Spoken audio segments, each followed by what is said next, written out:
My husband, Nick, was married to his first wife, Vanessa, for 5 years, and they had 2 amazing kids, Luke and Lila.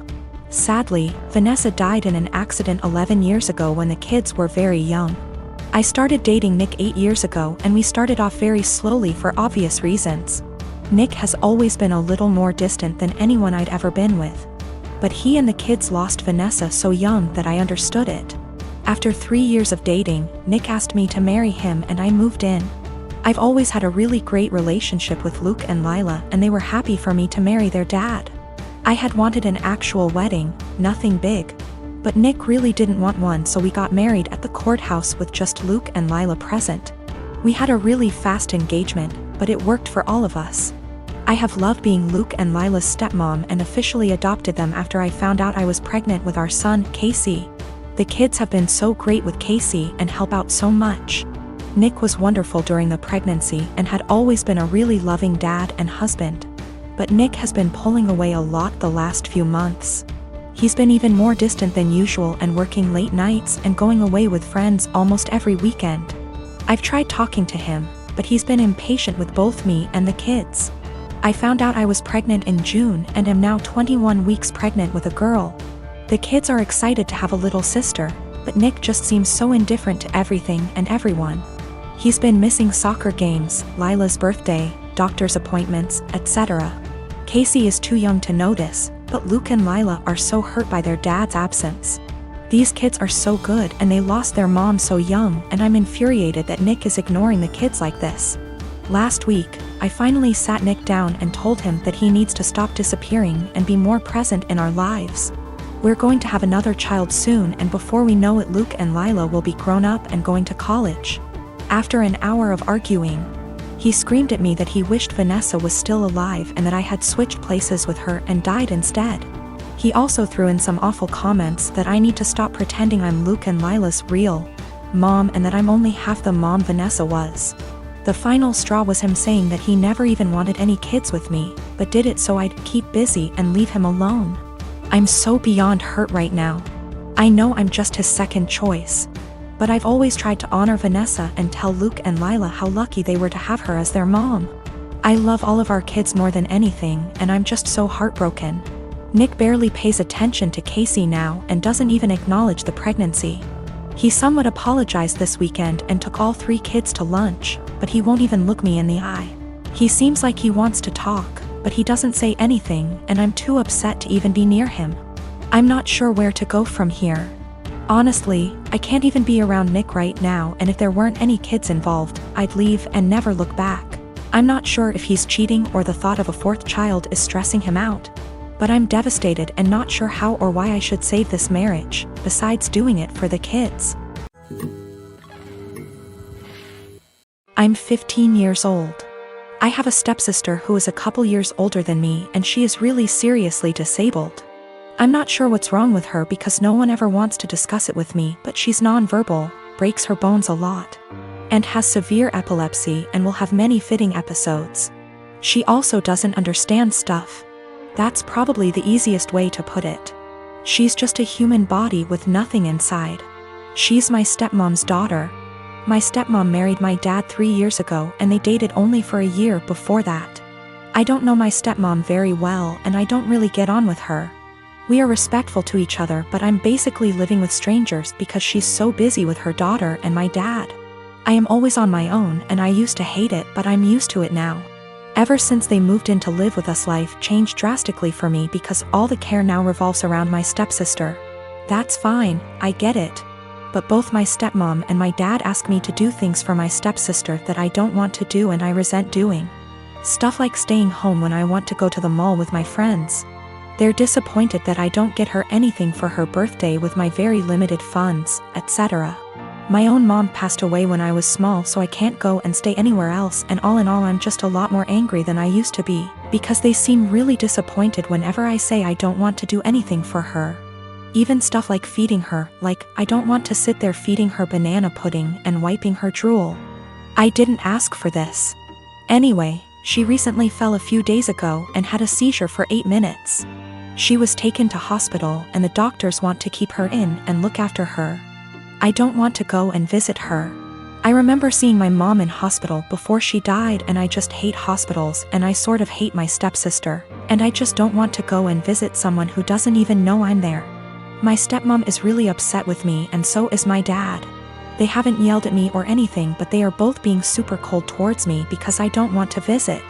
My grandma, who lives in Canada, called me about the blue and told me it was okay.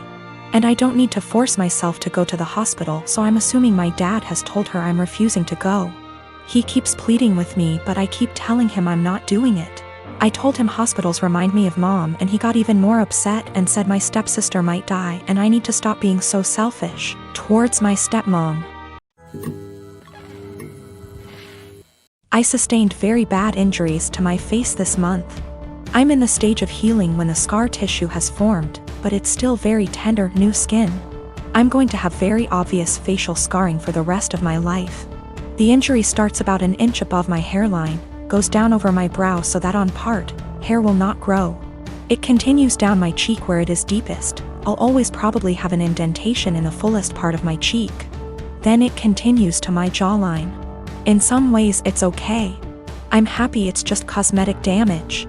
My friends are super reassuring, telling me how badass and sick it's gonna look. They say I'm still as hot as ever, now a little more sexy and mysterious.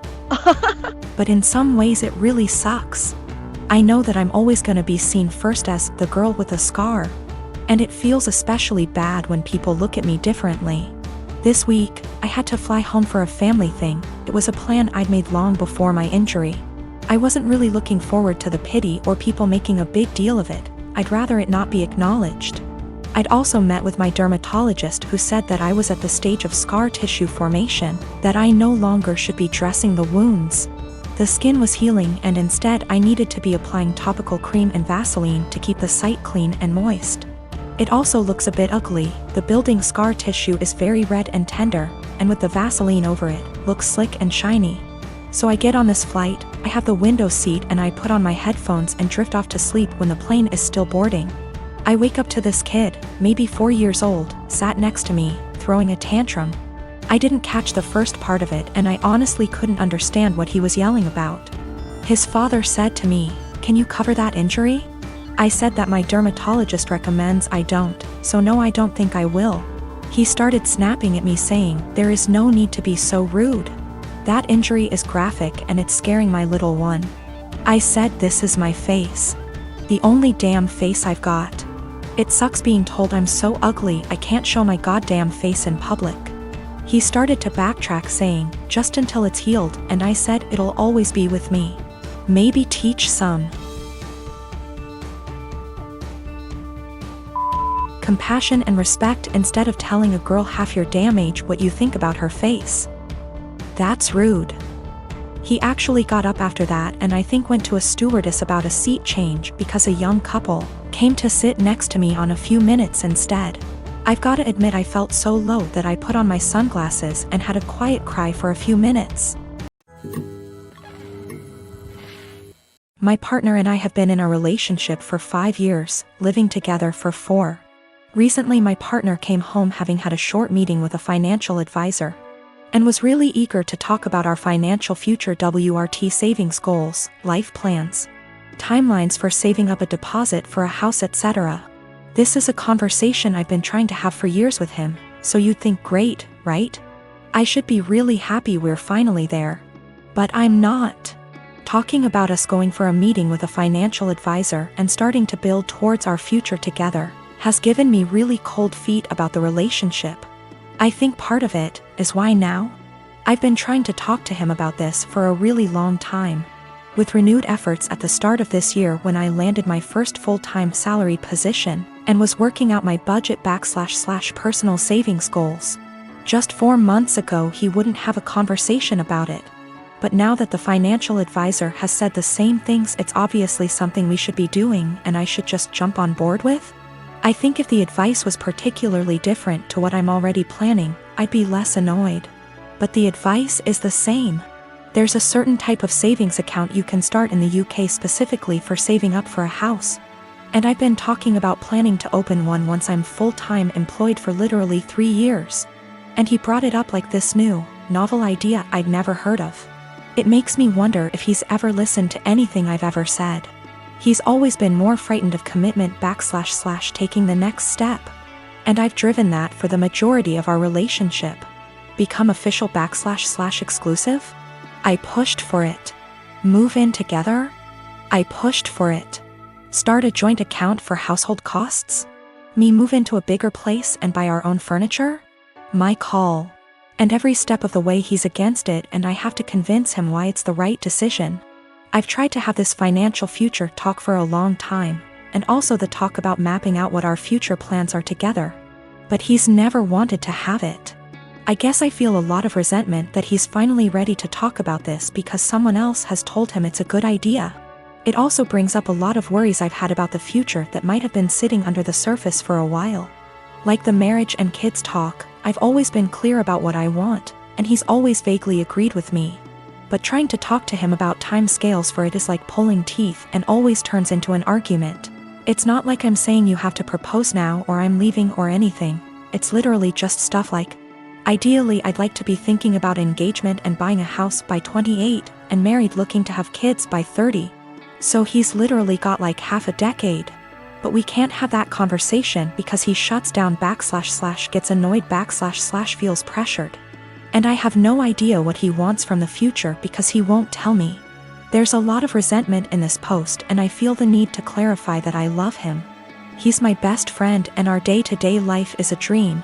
But I always feel like I'm dragging him into a future he doesn't want. And that he doesn't really trust / listen to me as an equal partner, until someone else tells him the same things I've been trying to say. I don't want that to be my future. I want someone who has these conversations with me and is excited about taking the next step. This feels like it has been one of the biggest underlying issues in our relationship that we've never been able to address. He doesn't ever really seem to listen to / consider me and often prioritizes his relationships with others. It's like he's expecting that I'll always just be there until he's ready, and that's not a very nice feeling to have. I'm not really sure where to go from here.